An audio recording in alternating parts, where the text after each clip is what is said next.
R G Jethwa, શાસનાધિકારી, corporation Rajkot કોર્પોરેશનની અંડરમાં મારા કાર્યક્ષેત્રમાં 93 શાળાઓ ચાલે છે અને 3 અંગ્રેજી માધ્યમની પ્રાથમિક શાળાઓ પીપીપીના ધોરણે ચાલે છે.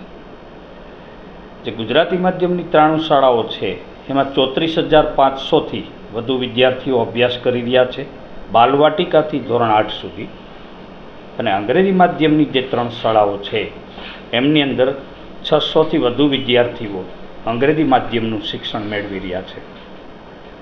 અને આ મારી જે 93+3 જે શાળાઓ છે એમની અંદર તમામ ભૌતિક સુવિધાઓથી સજ્જ છે. એનું કારણ છે કે સરકારશ્રી દ્વારા ગત 2 વર્ષથી ચાલેલ સ્કૂલ ઓફ એક્સેલન્સ અંતર્ગત અને 5 PM શ્રી શાળાઓ અંતર્ગત જે ભૌતિક સુવિધાઓ મળેલી છે અને જે ઇન્ફ્રાસ્ટ્રક્ચર જે પાયાનું જોઈએ છે એ સ્કૂલ ઓફ એક્સલન્સની અંદર વર્લ્ડ ક્લાસ ઇન્ફ્રાસ્ટ્રક્ચર પ્રાપ્ત થયેલું છે.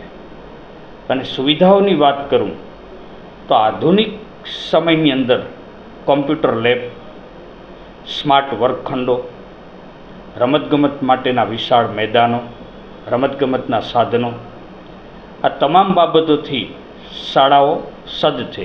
દરેક શાળાની અંદર 15થી વધુ કોમ્પ્યુટરો ધરાવતી લેબ આવેલી છે.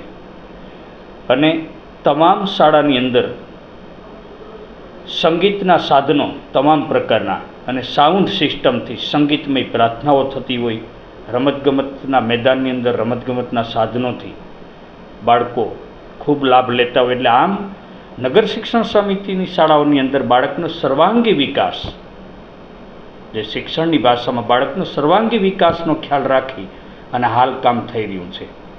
અને વિશેષમાં ખાનગી શાળા કરતાં પણ ચડિયાતું ઇન્ફ્રાસ્ટ્રક્ચર, સુવિધાઓ અને વેલ ક્વોલિફાઈડ સ્ટાફ ઉપલબ્ધ છે અમારી પાસે. હું હિતેશ રાઠોડ, આચાર્ય શ્રી પ્રાણનાથજી પ્રાથમિક શાળા નંબર 85 PMC ગુજરાત. શાળાની અંદર ઘણી બધી વિશેષ સુવિધાઓ સાથે અદ્યતન બિલ્ડિંગ છે.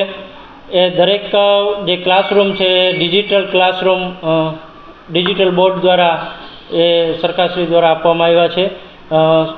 શાળાની અંદર નિયો લેબ છે, કોમ્પ્યુટર લેબ છે, સરસ મજાનું મધ્યાહન ભોજન આવે છે, મધ્યાહન ભોજનની સુવિધાઓ છે, લાઇબ્રેરી છે, ક્વોલિફાઈડ શિક્ષકો રહ્યા એ પણ વ્યવસ્થિત છે. અને શાળાની વિશેષતા કહી શકાય એવું શાળાનો અંદર વાર્ષિક ઉત્સવ તરીકે પણ ઉજવવામાં આવે છે.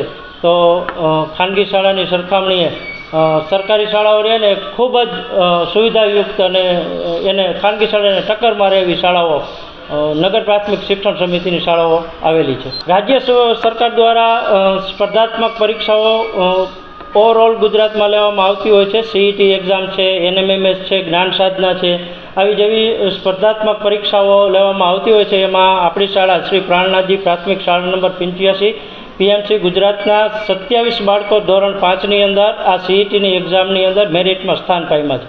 શાળાની અંદર શરૂઆતથી જ પ્રાર્થના સભાથી લઈ સંગીતના શિક્ષક દ્વારા સંગીતનું પણ જ્ઞાન આપવામાં આવે છે. યોગ પ્રાર્થના સભાની અંદર કરવામાં આવે છે. ખેલ મહાકુંભની અંદર રાજ્ય કક્ષાએ બાળકોએ પ્રતિનિધિત્વ સમગ્ર નગર પ્રાથમિક શિક્ષણ સમિતિનું કર્યું છે. જિલ્લા કક્ષાની અંદર ચક્ર ફેંક હોય, ગોળા ફેંક હોય કે ઊંચી કૂદ હોય, એની અંદર બાળકોએ પ્રથમ નંબર મેળવી અને સમગ્ર રાજ્યની અંદર પણ ભાગ લીધો છે. આવી સ્પર્ધાત્મક પરીક્ષાઓમાં પણ ખૂબ સારું પરફોર્મન્સ આવ્યું છે. નમસ્કાર, મારું નામ મનીષભાઈ સંચાણિયા છે. હું શ્રી પ્રાણનાથજી પ્રાથમિક શાળામાં 14 વર્ષથી ભણાવું છું. આ શાળામાં જ મારી નિમણૂક થઈ છે. 14 વર્ષ પહેલાં આ શાળાની સ્થિતિ અને આજની સ્થિતિ જોઈએ તો ઘણો બધો તફાવત છે. શાળાની ભૌતિક સુવિધાઓથી માંડી અને શૈક્ષણિક ગુણવત્તાઓમાં ઘણો બધો સુધારો અને ઇમ્પ્રુવમેન્ટ જોવા મળ્યું છે.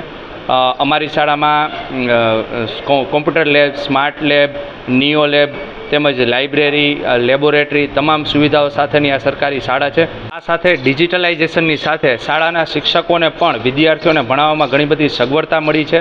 વિદ્યાર્થીઓને ઓડિયો વિડીયો વિઝ્યુઅલ સાથેનું અમે ભણાવવા માટે અમને મદદ મળે છે અને વિદ્યાર્થીઓને સારી રીતે ભણી શકે એની તમામ પ્રકારની સુવિધાઓ PM શ્રી ગુજરાત અંતર્ગત અમને પ્રાપ્ત થયેલ છે. સાંજ સમાચાર ફેસબુક પેજને લાઇક કરો, વિડીયો શેર કરો અને વધુ વિગતવાર સમાચાર માટે sanssamachar.net વિઝિટ કરો.